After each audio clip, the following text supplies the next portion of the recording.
এবার কাউকে ভোট দিতাম না আমরা।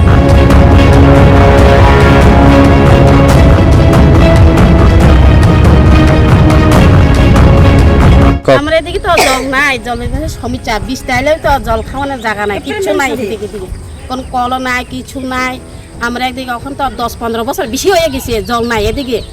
এখন এমনি সরাবরি স্নান কোনো লাগে, কোনো পুষ্কিনি তুস্কিনি বালা পুষ্কিনিও নাই। এখন এদিকে সাপ্লাইও নাই।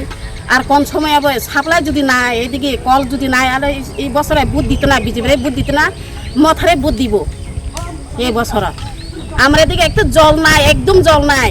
এই দেখছি না কেমনি জল খাইতে আছে, জল নাই। আমরা এদিকে কোনো পুষ্কিনি একটা বালা নাই, কলও নাই। আমরা এদিকে সাপ্লাইও নাই, আইব কইছি সাপ্লাইও নাই। আর রাস্তা তো দূরই কথা, রাস্তাতে পরে কথা, কোনো আর রাস্তার খবর নাই। এখন জলে তো সমস্যা হয়েছে এইবার। না না, আমরা এদিকে রাস্তাঘাটের কোনো ব্যবস্থা করছি না। বিগত 8 বছর ধরে যত সরকারে আছে, তারা বিজেপি সরকারও আছে, এমডিসিও ঘুরে গেছে, কিন্তু দেখে গেছে। তারা কইছে ভোট নেওয়ার সময় আমরা এদিকে রাস্তাঘাট করে দিব, জলের সুবিধা করে দিব, কিন্তু অথচ তারা এখন পর্যন্ত রাস্তাঘাট নাই, জলের সুবিধা কোনো কিছু নাই। আজ পর্যন্ত তারা দেখা যাইতেছে কোনো কিছুই কাম করে না। তাই আমরা সবাই গ্রামবাসীরা মিলছি, এবার কাউকে ভোট দিতাম না আমরা, যেহেতু আমরা রাস্তাঘাট নাই, তারা কাউকে ভোট দিতাম না। কত পরিবার? আমরা এদিকে প্রায় 50 পরিবার মতো আছে, কিন্তু রাস্তাঘাট নাই।